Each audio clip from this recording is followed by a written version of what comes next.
This is The Discourse with Dr. Ken.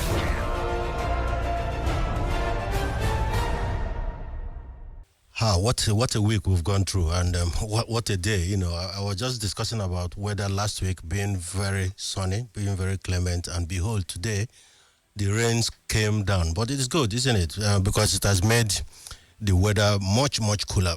By the way, this discourse is becoming something else as an entity, as a platform. Yesterday, I was walking into Ikoyi Club around 9 p.m. and an old man, anyway, I don't use the word old, an elderly man, 88 years old, he walked up to me and he said, "Where is our Sunday medicine? I hope tomorrow we are going to get a dose of it." I said, "Yes." And this guy is a top, I think he's the best, one of the very best medical doctors we've produced in Nigeria, a gynecologist.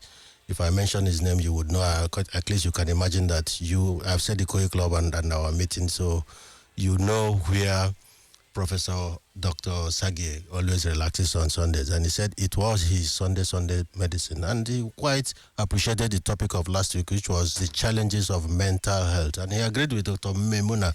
Dr. May, she prefers to be called, when she said, we all have mental challenges. What we may not have is mental disease. So I hope it does not progress to that. The weather is cool and we are good. Today I have a wonderful guest. And he flew in all the way from Abuja. This is The Discourse with Dr. Ken. Today on The Discourse with Dr. Ken, our topic for today is the role of advertising in the Nigerian economy. I take that again, the role of advertising in the Nigerian economy. In fact, when I put this out last week, the buzz was a lot. And then it didn't help that I found out the best person and personality and resource to discuss this. And he's no other than the DG of Advertising Regulatory Council of Nigeria. And his name is Dr. Olalekan FADOLAPO. Dr. Leko FADOLAPO, how are you today? I'm good, doctor. Good afternoon. Yes. Good afternoon. It's cool to be here, and thank you for the invitation. Yes. Fantastic. In fact, when I chatted you last week, I knew you were in Abuja, and I can imagine how busy you are, considering the myriad of challenges and the beauty of the office you hold and the good things you are doing in there. I wasn't sure you were going to accommodate that, so I have to thank you specially. And you had to fly in to do this program. I had to rearrange my program because this is so important to me. I see it as one of the industry engagement. And being a very senior practitioner yourself, a fellow of the industry, I see this as more like a discourse, not like doing an interview. So cool for me. Yes, it's actually a discourse. So it's going to be cool. It's going to be relaxing. I was told that a lot of young people will listen in today because they want to really find out this thing we call advertising. What is it? What is the beauty behind it? Can I pursue a career around it? And so on and so forth. Normally, I start with the profile of my guests. Like I said, my guest is Dr. Olalekan FADOLAPO. It was a big challenge when I contacted the PA. I said, send me the profile. She sent the profile. It was a big challenge for me to summarize it because it was a lot. But let me show you an attempt of what I've done. This is the profile. Dr. Olalekan FADOLAPO has a PhD in marketing communications and 3 master's degree in marketing, business administration, and in legal studies.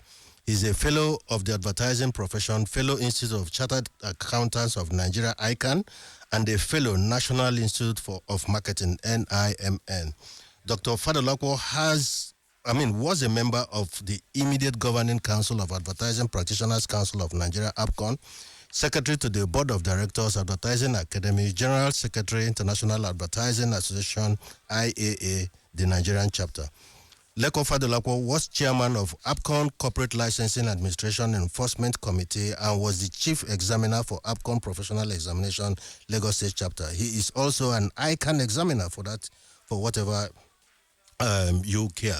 Dr. Olalekan FADOLAPO was appointed the 4th substantive registrar and chief executive of APCON and later appointed the very first director general of the Advertising Regulatory Council of Nigeria, ALCON.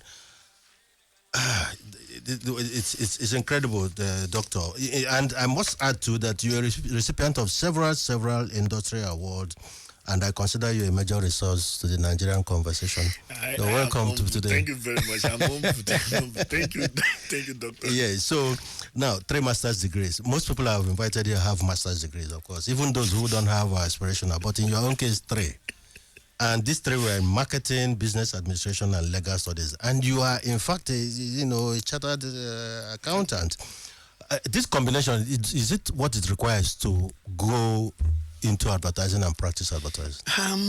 No, really. I like I started. I said I'm blessed, and let me say once again that I thank God for every opportunity. I started out as an accountant, okay, and my ambition was to be a chartered accountant.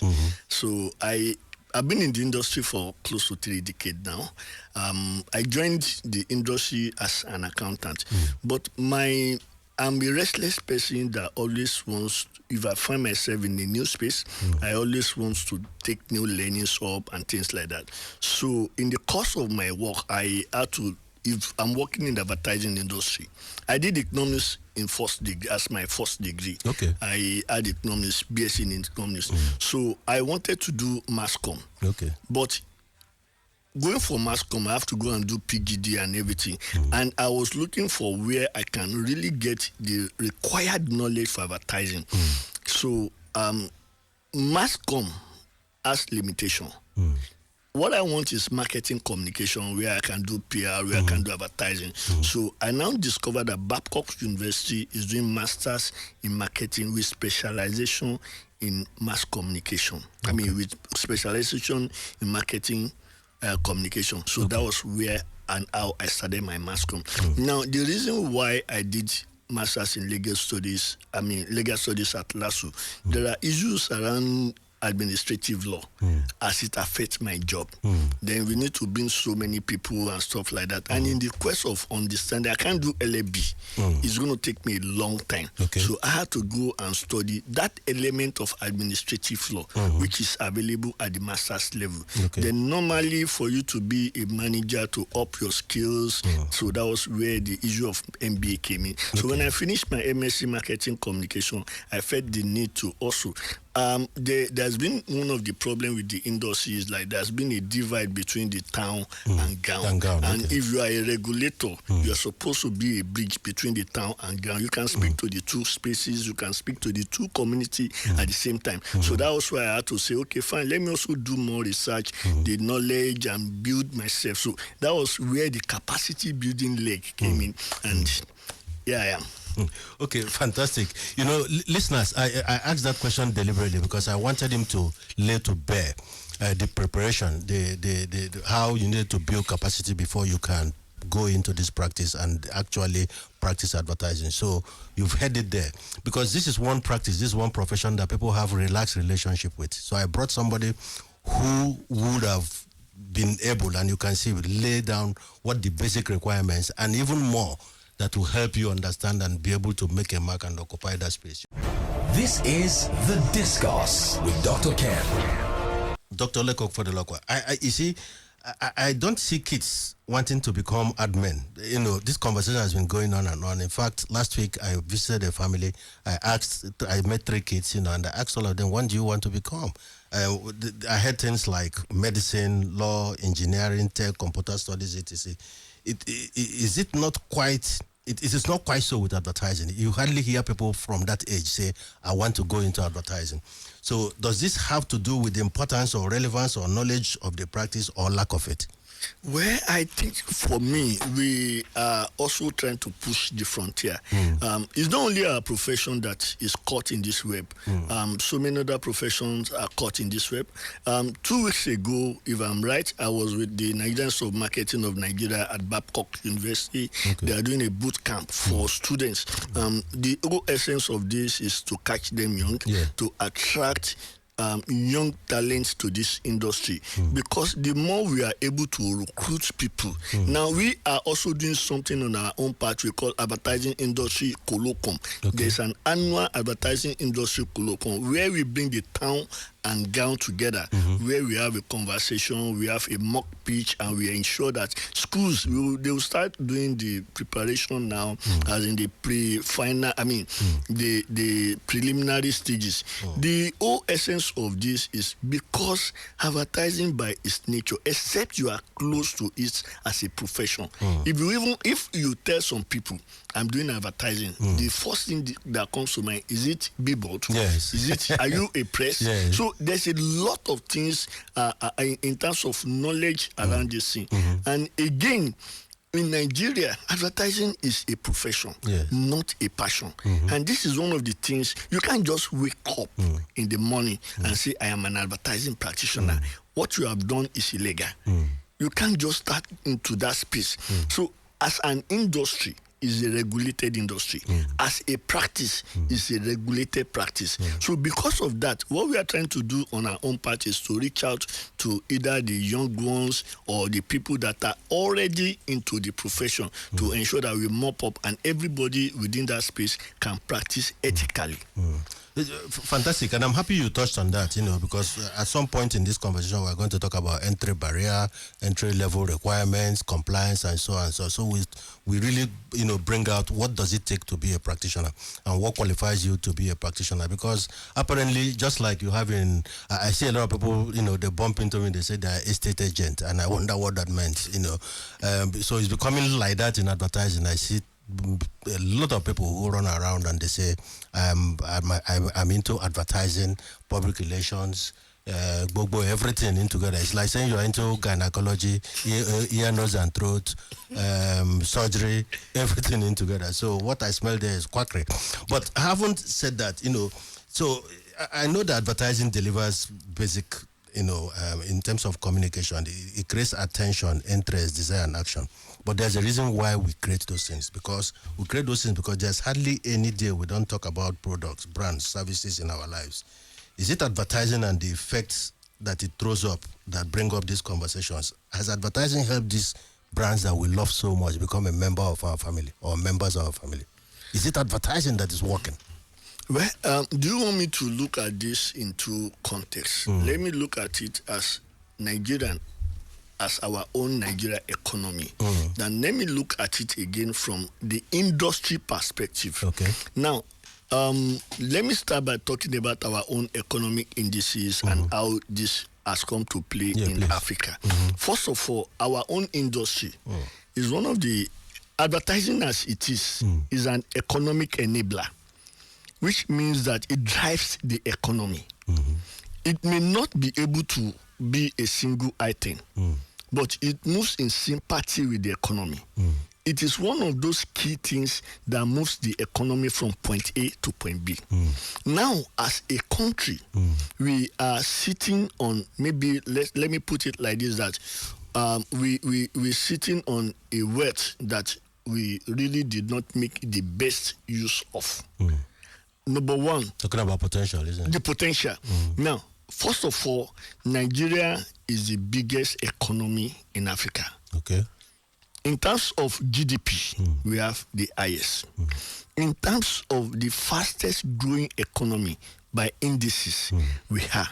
In fact, last week, one of the rating companies rated Naira as the fastest growing in the world.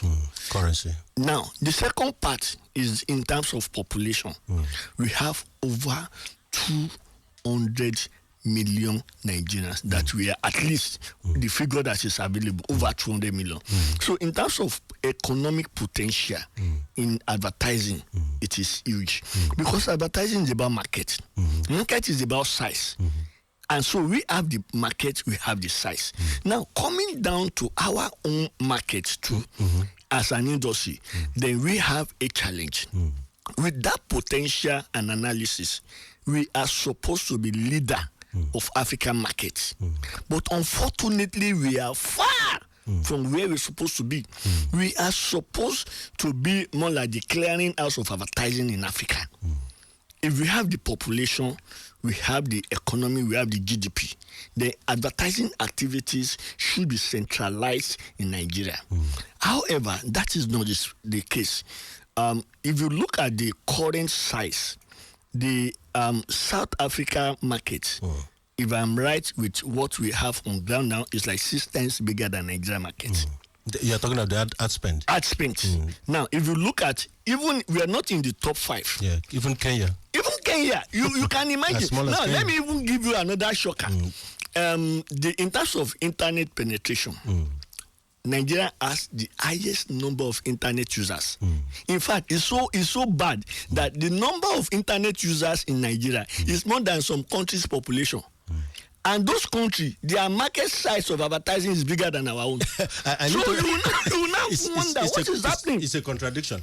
And because I have a question designated for that. And I'll give you the opportunity. Wonder what is happening. We are saying that internet penetration in terms of the number of internet users is bigger than the population of some of the countries. And in terms of advertising size, these countries are bigger than our own entire market. So at some point in this conversation, we will find out why. Because there's a reason for that, and we'll discuss it.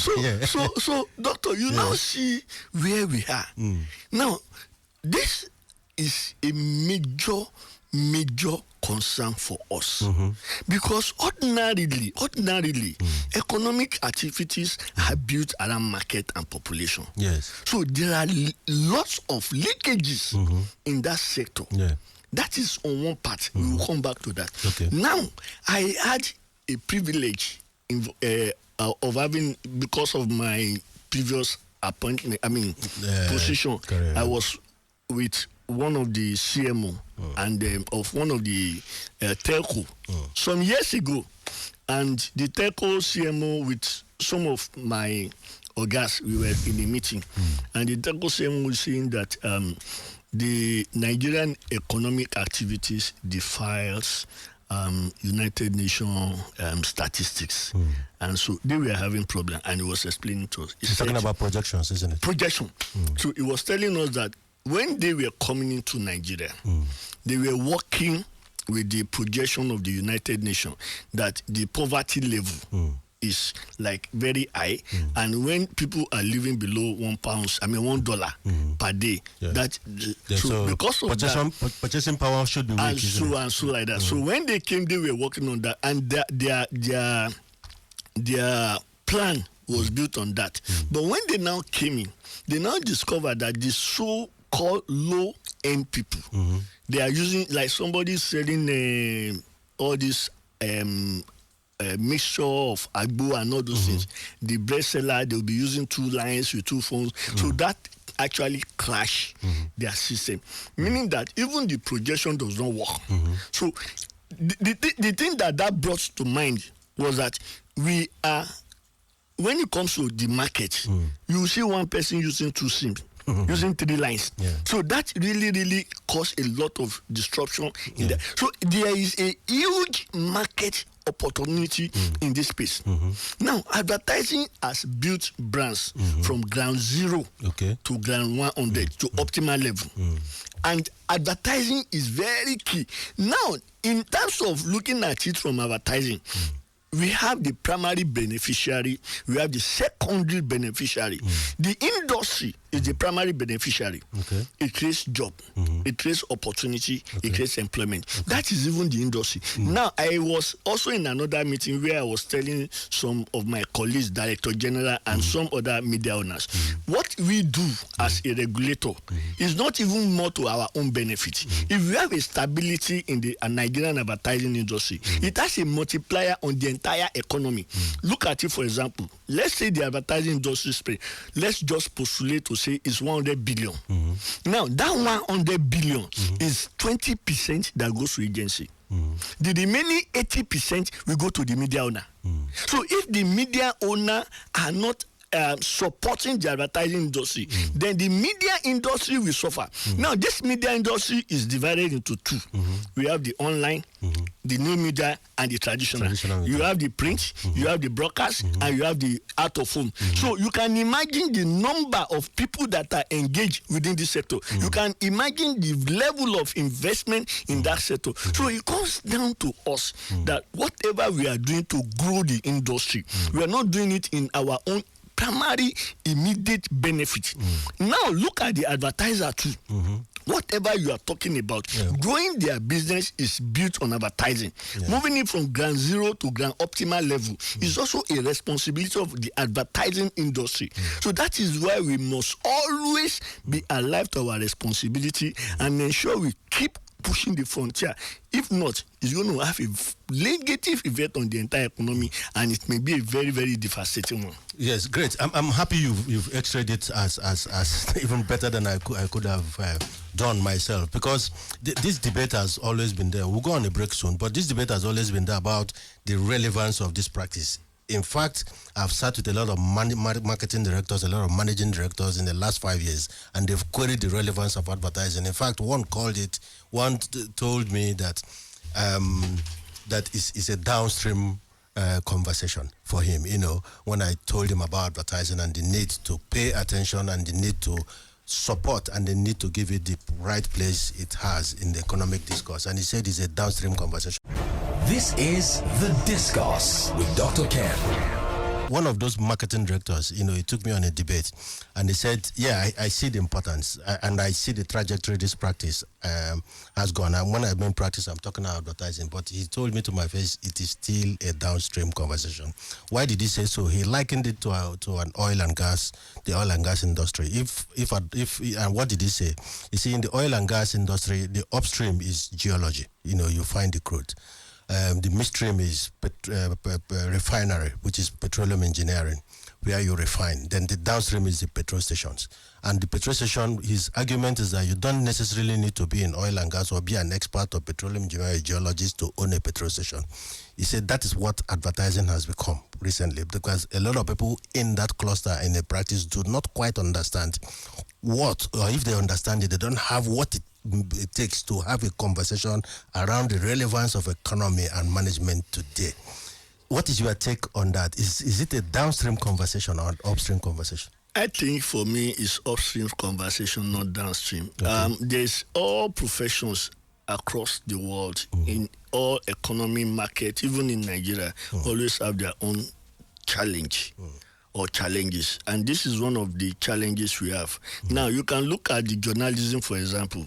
Everybody on digital media or social media is a journalist now, and so many things. You don't even need to be certified to be. The National Broadcasting Commission and the Broadcasters Organization of Nigeria are pushing bill at the National Assembly now to ensure that space is regulated. Now, let me say this.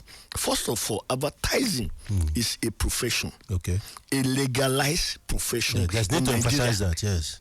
So, an advertising business is also a regulated industry. Before you can set up an advertising agency, you are to be licensed by ACON before you can set out to say you are doing advertising business. So there are minimal set standards for you to. It's not a passion. I just wake up and I go into it. Now, the fact that some people have been passing one way and they have not been arrested does not mean passing one way is not a crime. So the fact that some people have been doing it behind the door or illegally does not mean that what they are doing is right. Now, one of the things that we are grateful for is the entrepreneurship nature of the business. Okay. The entrepreneurship nature in the sense that look at the spaces that we regulate and cover: out of home, creative advertising, media independence and strategy, experiential and below the line, then digital. There's no space there that you cannot establish within, that you are not encouraged to be an entrepreneur. Okay. Meaning that if you are licensed as a practitioner, you can go further by creating job. Okay. This is one of the things. Our own economy, our own sector still operate within the SME sector of the economy. Okay. Within the advertising industry, we have the nano class, we have the micro, we have the mini, we have the micro, we have the nano, and we have the small. So we have all the key players in different spaces. Okay. But that does not mean they are doing things without regulation. If you are saying downstream and everybody can go there, it's purely seen as an investment. No. Advertising is a practice that is regulated in Nigeria. Great. I'm happy you've clarified that. Now, you've introduced a lot of reforms in the industry, and that I know, and we must give a lot of thanks and kudos to that, because for Nigerians, change is good provided everything remains the same. But you've tried to push the envelope on that. You've tried to change that. So you've introduced a lot. So why was it necessary, and why did it become imperative that these reforms are implemented now? Wow, one of the biggest things that has happened to our industry is one of the some of these reforms that we are pushing. And we Nigerians, there are some things that we want to go to heaven. Yes. But we don't want to die.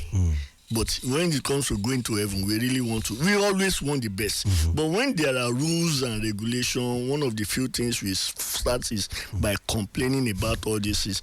First of all, we called for an industry meeting.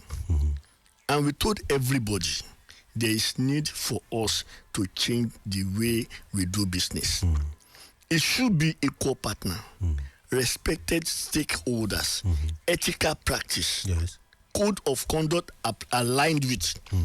Now we have situation where it is driving towards a master-servant relationship. And what did we do? We set up a committee with representatives of all the sectoral groups. After that, they brought their reports back. Who are these groups? Yeah, we have Advan there, which is Advertisers Association of Nigeria. We have Association of Advertising Agencies there. We have Media Practitioners, which is MEPAN. We have EXMAN, which is Experiential Association. We have BON, which is Broadcasters Organization of Nigeria. We have MCOAN. And all of them were put together to say, you are the critical stakeholder. Understand the fact that the industry has 3 points, as in the 3 pillars upon which the industry stands on. That's the media, the agency, and the advertisers. So we brought everybody with their relevant sectoral groups to room, and they all looked at it and said, look, we need to agree a way forward. So the element and the critical element of this reform includes number 1, we deregulate media rates. Nowhere in the world will advertiser and the agency determine what media should charge for their rates. Nowhere in the world. Now, there are media organizations that are operating outside Nigeria. However, they are global media houses that are operating in Nigeria. Talk of BBC, talk of CNN, and all those. Now, what happens to them? No group or stakeholder determine their rate. How do you now want to be determining Nigerian media houses' rate? So the agency and the advertiser will sit down and say Classic FM cannot charge more than 1,000, whereas Classic FM cannot determine how much they charge for their own products. So because of that, we say fair should be fair. There's nowhere, go to any market, Europe, Asia, Africa, America, there's nowhere that the advertiser and agency determine media rates. So that is, we throw that off. Let the media houses charge their rates. When they charge their rates, it should be economical. If you don't feel comfortable with this, go back to this. There must be competition. The second part of it has to do with threshold. Globally, there is payment threshold. In Europe, it's 30 days. You must be paid 30 days after. In fact, in Europe, your 30 days start counting when your advert is flighted, not when you send in the PO or when you send in your invoice. So if your invoice come in on 10 days, immediately we flight your campaign. It start counting. The clock is ticking in. That if you get America, is still the same thing. Is within 35 days. In some market, they give the agency 5 days additional outside that 30 days, so that the agency will be able to do the clearing and make payment to the agency. So now, in Africa, the best you get is 45 days, which is South Africa, Kenya. But in Nigeria is 120 days. 180 days. So you expect that a media will carry your campaign, expose your campaign, and you ask the media house to come back 6 months, 4 months after your payment. Now, there are two legs to this. First of all, there are foreign media houses that are operating in Nigeria. Now, do you do that to them? They get prepaid, in fact. They get prepaid. You understand better. They get prepaid. And you even pay them for the length of the campaign to hedge against currency. Yeah. Now, when you are now giving the same material to a Nigerian media house, you are now going to say they should come back after 180 days. Whereas you comply with this in other markets. So in Nigeria today, if you are given an invoice, media purchase order or local purchase order that is more than 45 days for media, we as a regulator, we are already in alignment with the EFCC and some other regulatory agency. We will come after you because you are going to be tagged as economic saboteur. And that means that you are intentionally you want to destroy this economy, and so we will bring to bear the government. That's on the side of the client. That is on the side of the client and the agency. Okay. We have because there's two legs to it, from agency to both the agency and the client. Okay. Because you see, what they would tell us or what they've told us in the past is saying we have a globalization, we have a global procurement policy and things like that. But what we have told them that your global procurement policy does not work in UK, does not work in Europe. The second leg is that there's localization. We have a local law. Yeah. So where there's a conflict between your global policy and our local law should, because we want to grow our economy. So on that, the threshold payment for in the advertising industry is now 45 days. So, another one that was pushed in the reform was the local content. Okay. Like we said earlier, we have over 200 million Nigerians. Over 200 million Nigerians. That means that within that space, there's nothing you need in terms of talent you cannot get. If you need a day-old baby, you get. If you need a 80-years-old voice, you get. If you need a face, there's nothing. And as you know, it takes a whole village to do advertising. Because you want to do advertising, you need a model. Because you need a model, you need a makeup artist. After a makeup artist, you need a costumier, you need a voiceover artist, you need a sound, you need a whole crew. Now, because of that, most times the budget for advertising is always huge. Yeah. Very, very huge. Sometimes 500 million, sometimes 1 billion naira. Now, what do we have? Somebody, a brand or a brand owner, will now go to another country to get a model. To get this model, do the shoot. Now, they will go to that market and spend 1 billion naira, invest it in that market. They will now finish everything, pay them in that market. Now, they will now leave that country with a flash drive. They are coming back to Nigeria. When they have now finished, they will come back to Nigeria with that flash drive. They will now tell a media house that this flash drive advert, I want you to play it. For a Nigerian media house, we will pay you after 180 days. For a foreign media house, we want you to run it for 3 months, we will prepare you. Now, how do you want our own industry to grow? So when we are saying the Kenya market is bigger than our own, South Africa, these are leakages that are, some of these things are the reasons why these things are taken out. Then the issue is, we need to do a single come across market. Now, we will now ask you, the place you went to shoot, what is their population? You are making 60-70% of your profit here. But you don't want us to take the benefit. You want to advertise to Nigerians. You don't want to use Nigerians. You don't want us to take the benefit as people, as an economy. Look at it now. For example, the Big Brother Nigeria is shot in Nigeria. Okay. Within that system, is an ecosystem. It created wealth. It created employment. Massive, yeah. Now, look, I was talking to Mr. Femi Odugbemi when he was president of ITPAN. They had over 130 members. When Yinka Oduni took over, they had like 20-something or 30-something. Because that industry is almost going into extinction. Yeah. And it is not like we just wake up into this. There's history that led us to this. First of all, there was a time in this country that most of the multinationals had MDs that are foreigners. Yes. Now, when marketing directors. when these MDs came as foreigners, they brought in marketing directors.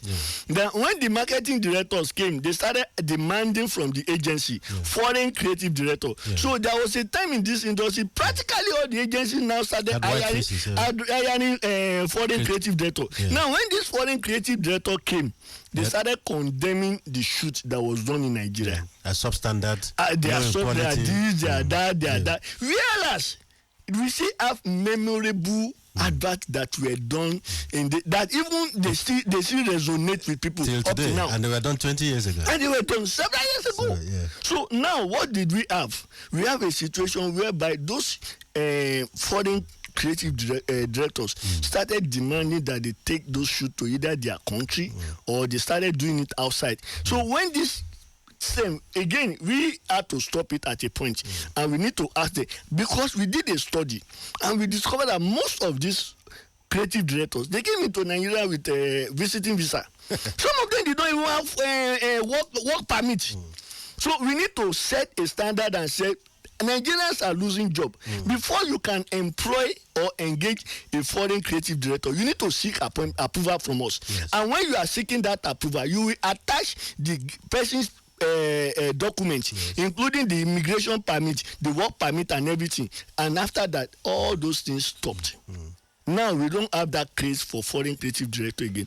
They say God help those who help themselves. What of on the agency's part? Because when these same multinationals throw out their RFPs, which is competitive bids, how do agencies organize themselves? How do they react to these bids? And what conditionalities do they sign off at the point of getting these accounts, like we call it? Because I hear it's a big scramble, and what goes in there is better imagined than described. Before now, that part has been on auto-run.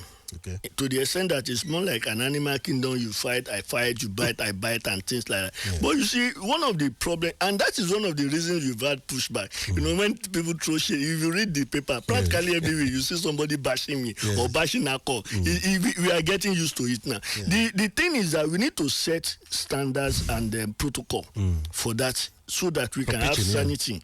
Now, for example, now we have a pitch process and procedure. Okay. Now, you can't just wake up and say you are a brand manager, you want to call 100 or 10 agents. You know the way these things are. You want to spend 10 million and you call the top 10 agency. By the time they put in resources for even this pitch, it's bigger than their entire budget.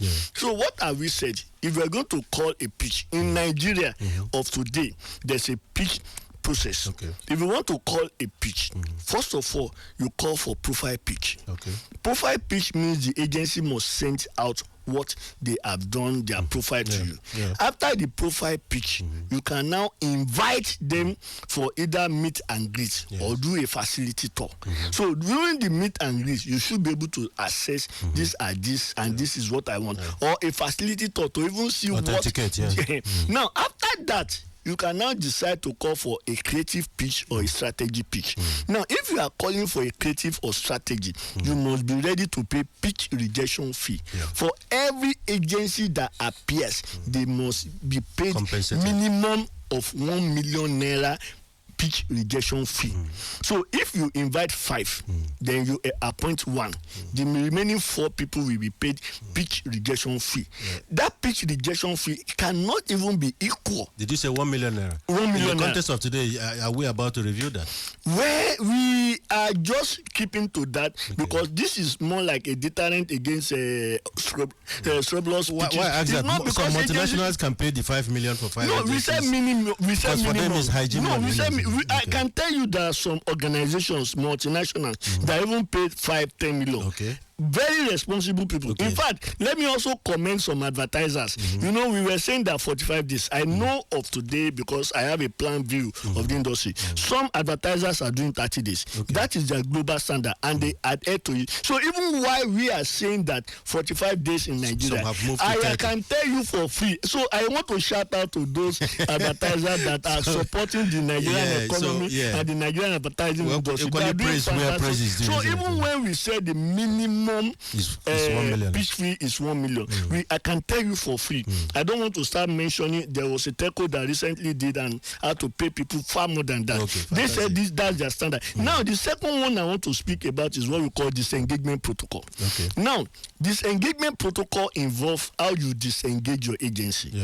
Let me give you a small story. You don't just wake up and kick, isn't it? Let me just, you know, if you have a kid in a private school and you are owing that school, maybe first time, second time, you are just owing the school, and you decide to take your kid out of that school to enroll your kid in another school.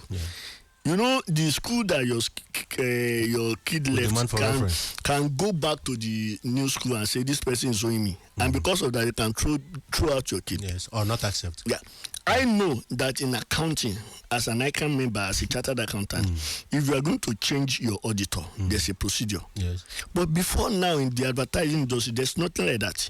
In fact, we have had a situation where a client was owing an agency so much, almost 500 million. And almost 500 million, and we had to intervene. Initially, they just stopped talking to the agency before they came back with another excuse. But when we invoked the relevant section of the law, they sat down, they did reconciliation, the needful was done. Now, so what am I saying here? You can fire your agency. But there must be a procedure. Now, and you must follow this procedure. If you want to fire your agency, you must do reconciliation. Don't forget that the agencies are our own licensee. So if you do reconciliation, you must put a conclusion or a closure to the debt and financial transaction, because we must be able to track who is owing who or what is being owed. So if you fire your agency without concluding the transaction and you now engage another agency, we will come after the agency, we will withdraw its license, and we will make sure that even you as an organization, you face the advertising offenses tribunal. That's very good.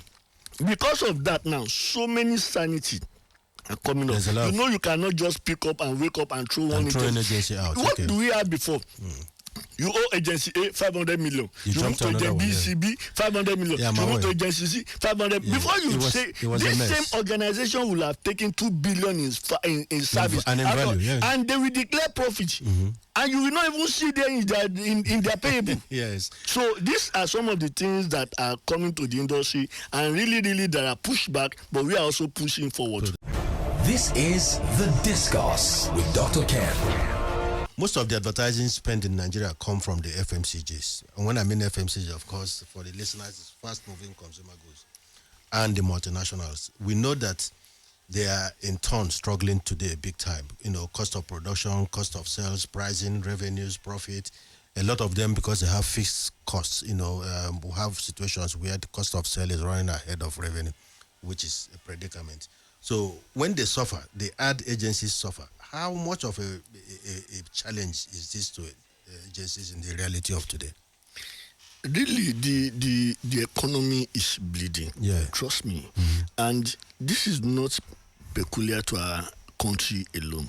There's no country. In fact, UK came out recently to say our economy is in crisis. So you can imagine, there's no economy in the world today that is not going through hyperinflation. Even most of, and the green is always green on the other part. So we are aware of that challenges. Now, there are two ways to it. We need to continue to grow the industry. And we also need to at least provide a regulatory framework that will support that growth. That's where the issue of finding a middle point between regulation and the industry growth comes in. And that is one of the things why we've always sat down with the stakeholders to see where and how we can bring in the best of sanity. Now, where there is inflation and where the economy is in crisis, people will want to shortcut. Yes. People will want to have different opportunities to either cut corners and all those things. So these are the few things that we are looking to. And that is one of the reasons why we are ensuring that the reform is comprehensive enough. And let me say this again, the entire policies are flexible. We only look at it as it is and in the best interest of, for example, the local content policy. It is just because it has to create jobs for Nigerians. The last time I was having conversation with that group, over 120 billion was being taken out of this economy due to production. Okay. Due to production. Now, if we have been able to reroute that into our economy, it will have created jobs. Even the issue of dollar will have been impacted. So, because sometimes I may not have the facts, but sometimes where this should have been done out of the country, it's going to cost us some forex. Yeah. So these are some of the things we are doing. We will continue to engage the sectoral groups. We will continue to see how we can find a middle point. Because our focus, the Honorable Minister of Information and National Orientation, he gave us a KPI. Not only me, all the DGs in the ministry. Apart from the one that we had from the federal government. Because we do a quarterly return. Since I've joined government, this is the first time I'll be seeing KRAs and the KPIs. So, and he will also ask us. So, and these are some of the feedback we take to him. Because our own primary goal is to see how we are going to grow the Nigerian advertising industry. That's great, because we need to keep an eye on that, because I know very well that when these FMCGs, when these multinationals shrink by way of their size, their revenues, it in turn impact on advertising agency and the spend. We've spoken about... Dr. Sorry, maybe I should also add this too. Yes. Because of this too, we have also commissioned PwC to do a due diligence on the advertising industry and come up with the size as well as the distribution of investment in the industry. And we'll be doing a press conference any moment from now because we need to also understand the entire size and juxtapolate this against other market as well as other industry in the economy. So the report will be ready any moment from now and will be presented to the public. That'd be great. So now let's come down to our industry. And when I mean the industry, I mean the practitioners. I'm talking about selling, entry selling. There's a lot of conversation around there. The knowledge of practitioners themselves, skill acquisition, capacity, the role data is playing today, data availability and ability to mine data in the industry. Where are we with development levels in this? And there are still gaps because I know we're improving with time. Yes, but people still query this industry along this line: knowledge levels, skill acquisition, capacity, and the appreciation and use of data. Data is the oil of our own industry, and it's very, very critical to our success. Like the days of guesstimate is gone. And the days of you are my friend, give me advert is gone. Everybody wants to see what we are doing now. There's return on advertising investment now, and you need to see this vis-a-vis your gross profit, your net profit, your sales, and see what 1 naira spent on advertising is doing. How does it so impact, because of that, we have pushed this. The federal government last year inaugurated the audience measurement committee for the broadcast. Myself, as in our own agency, ACON and National Broadcasting Commission, were requested to monitor this and midwife the first advertising audience for the broadcast industry. The launch is expected to happen, if I am right, before 29th of May.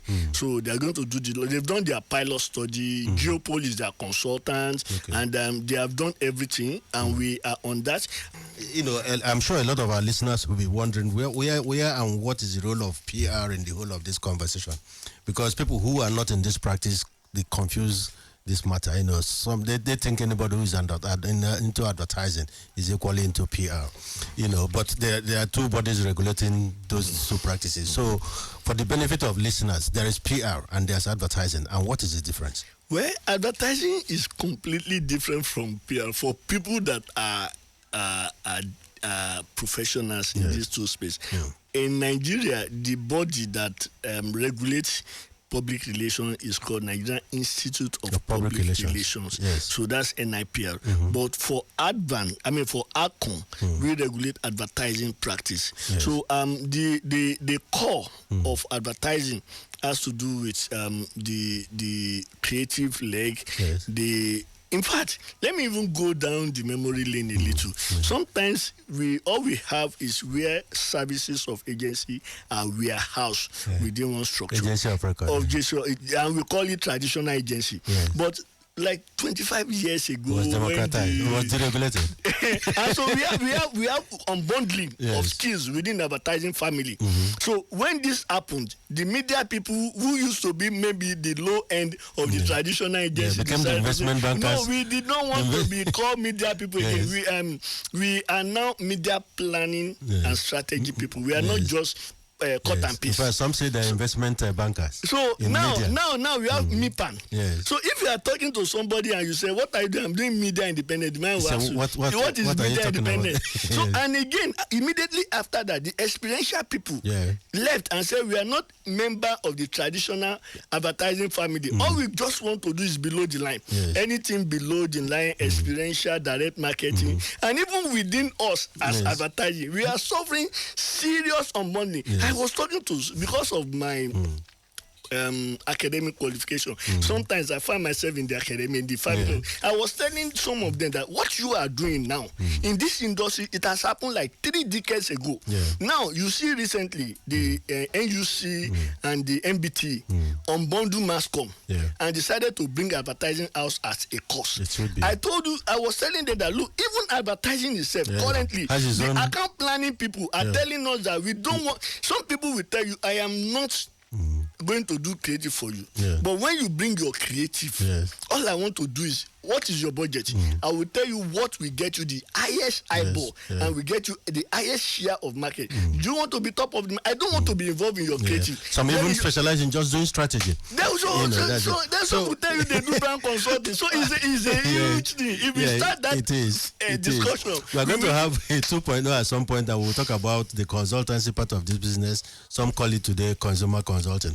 But let me read out this message, because I've kept it amidst several others as a message. It's saying, why is it so difficult to discuss the brand Nigeria? Let me say the good news. The good news is that the Minister of Information and National Orientation, Alhaji Idris, we met with him recently. We currently have an industry initiative. We have developed. We research the brand Nigeria. And after researching the brand Nigeria, we came up with communication, which we did the first initial presentation to him. Now, unlike previous government, that it has always been a government effort, what we have done so far is bringing everybody that is everybody, as in critical stakeholders, together. ACON has brought everybody together, the creative, the media independence, the PR, not even just advertising people now, the PR is, the NIPR is represented. So we set up an industry committee to look at this brand we call Nigeria. So we are not doing rebranding. We need to interrogate the brand. I don't even like the word rebranding. So I think it's either they have a brand or there's no brand. If you have a brand personality before you can start doing. So we interrogated the brand. And so we look at the critical elements of this brand and how it will resonate. So we need to develop communication across that. So we have done our first presentation to the Honorable Minister. We took his feedback. Now the committee is working on it. Because this is our own industry gift. It is very important. So, and the way we are a government agency, but liaise with the industry. So what we want to do is, this is going to be a gift from the Nigerian advertising industry to the federal government. So as soon as we are going to see a new major campaign very soon that is start, and we are also working with the National Orientation Agency because they are also critical in this whole conversation. I want to say a shout out to the DG of National Orientation because he has also been a brother of this journey. Asked that question, because you know that I'm. No, we are working with the National Orientation Agency and the ministry. We will soon be coming out with a very robust communication. Ask that question. We had a great Nigerian. It's late now. He wrote a book and he said because I'm involved. So because I'm involved, I had to ask that question and end it. Now we have 2 minutes to go, Dr. Olalekan FADOLAPO. Can you give us your proverb for the week and then your song for the week as we round up? Okay, like in my office, yes. Anytime we are talking, I always end over to a Yoruba proverb. Okay. So let me end with a Yoruba proverb that says Agba Okinwa Loja Kori Omo Tuntun Wo. This has to do more with our regulatory job, like as a regulator. Let me interpret it in literal meaning and in contextual meaning.